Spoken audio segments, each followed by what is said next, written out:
Il est 9h31 sur TV Finance et nous sommes en ligne avec Stéphane Sauduteil, qui est le fondateur du site Technibourse. Bonjour Stéphane. Bonjour à tous et à tous. Et on va commencer ce matin avec le CAC 40 qui est vulnérable sous les 4900 points, qui est passé sous les 4900. C'est un niveau à suivre pour vous. Oui, c'est vrai qu'on était depuis plusieurs semaines, pour ne pas dire plusieurs mois, voire même presque 2 années, à avoir des achats un peu systématiques dans une zone que l'on pouvait définir autour des 4900, 5000 points. Les gérants de fonds, en fait, avaient tendance systématiquement à acheter cette zone et à faire remonter le CAC 40 en direction des 5500 points. Ça se passait comme ça ces 2 dernières années. Et puis, finalement, là, avec un cocktail de mauvaises nouvelles, bien entendu, un risque sur la croissance mondiale. Peut-être que les États-Unis ne remontera pas aussi intensément les taux que prévu, avec l'inversion maintenant de la courbe des taux.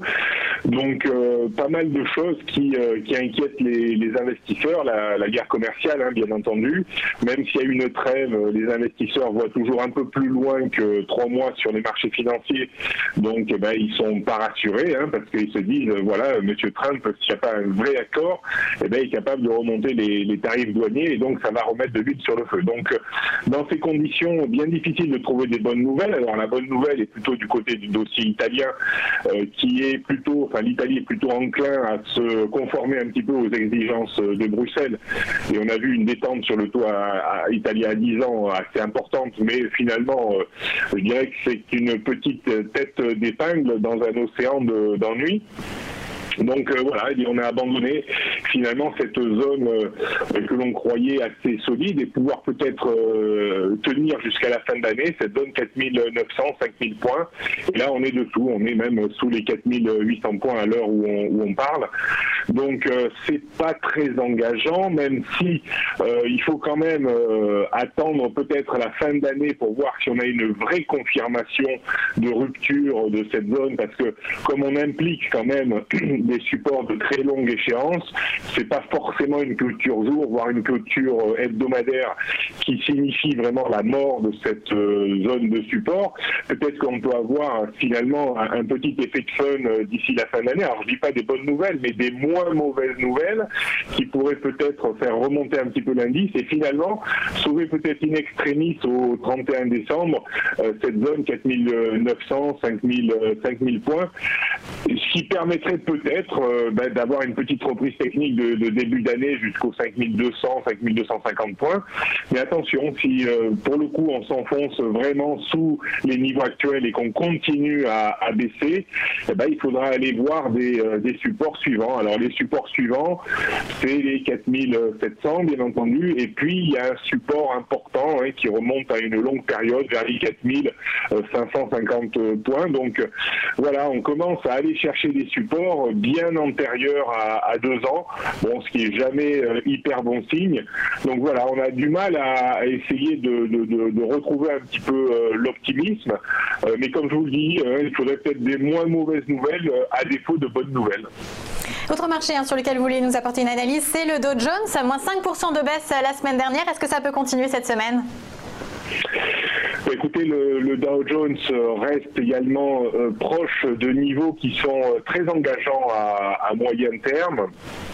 Je le disais sur votre antenne depuis quasiment 2 mois maintenant, qu'il y avait une zone très importante autour des 24 440 points sur le Dow Jones. Alors cette zone également est très engageante à moyen long terme et c'est une zone en fait qu'il faut observer non pas en clôture jour également, non pas en clôture hebdomadaire, mais en clôture mensuelle. On a sauvé cette zone les 2 mois précédents, octobre, novembre. Là on est à l'heure où on parle, on est juste au-dessous de cette zone parce que les futurs sont à 24 370 à peu près. Donc on est légèrement en dessous de cette zone. Mais là également, il suffirait de moins mauvaises nouvelles et d'un petit effet de fun en fin d'année pour, encore une fois, pour le 3e mois consécutif, sauver cette zone qui est très importante parce que si on passe vraiment dessous à la fin du mois, eh bien ça ouvrira mécaniquement des potentiels de baisses de 10-15% encore. Et là, on pourrait avoir une année 2019 un petit peu compliquée. Donc on est vraiment, je dirais, pas à la croisée des chemins, mais pas loin.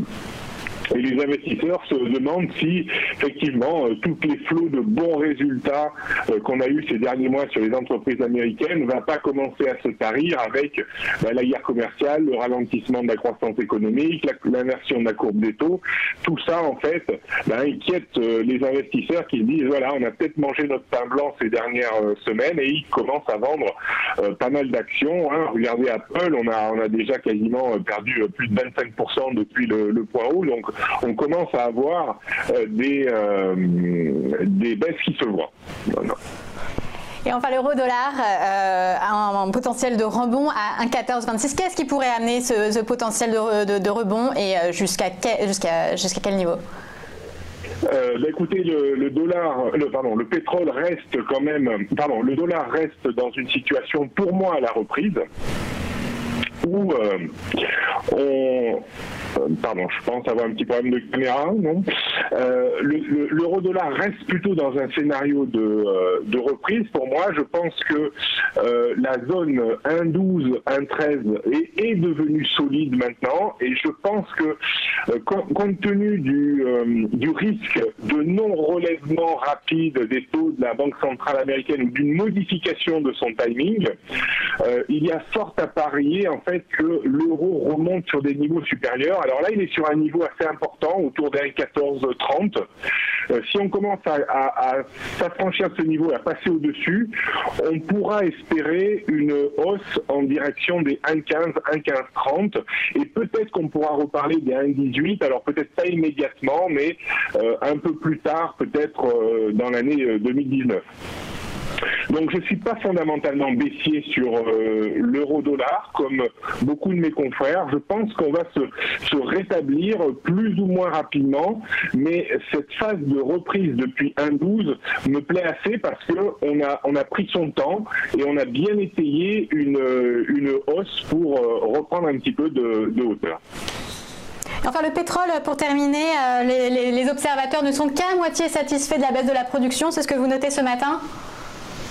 Oui, alors il y avait une réunion très importante de l'OPEP à Vienne la semaine dernière où ils ont décidé de réduire la production de 800 000 barils jour, donc ce qui est en théorie conséquent, plus 400 000 de réduction barils jour des pays hors OPEP, donc ce qui porte à 1 200 000 barils jour en moins au niveau de la production.